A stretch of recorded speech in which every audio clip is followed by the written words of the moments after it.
தமிழ் சினிமாவில் சுக்ரன் திரைப்படம் மூலமாக இசையமைப்பாளராக அறிமுகமானவர் தான் விஜய் ஆண்டனி.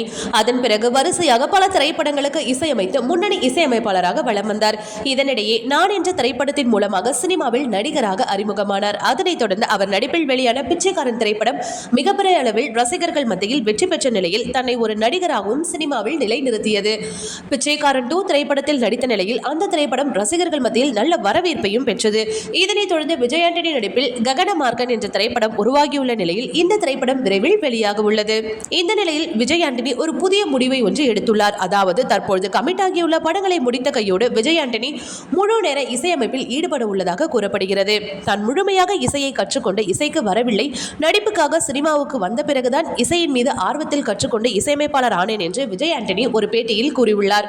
ஒரு சில நேரங்களில் தான் இசையமைப்பாளர் இல்லை என்றும் கூறியுள்ளார். ஆனால் சமீபத்தில் இவர் இசை கச்சேரியை நடத்திய நிலையில் அதற்கு ரசிகர்கள் மத்தியில் கிடைத்த வரவேற்பை பார்த்து இனிமேல் நடிக்கப் போவதில்லை என்று முடிவு செய்துள்ள விஜய் ஆண்டனி முழு நேரமும் இசையில் ஈடுபட உள்ளதாக தெரிகிறது. தற்பொழுது கமிட் ஆகியுள்ள படங்களை முடித்துவிட்டு நடிப்புக்கு விஜய் ஆண்டனி முழுக்கு போட போகிறார் என்றும் கூறப்படுகிறது. ஓகே வியூவர்ஸ், இது போல சினிமா செய்திகளை நீங்கள் பார்க்க மறக்காம சினி டைம்ஸ் சேனலை சப்ஸ்கிரைப் பண்ணுங்க.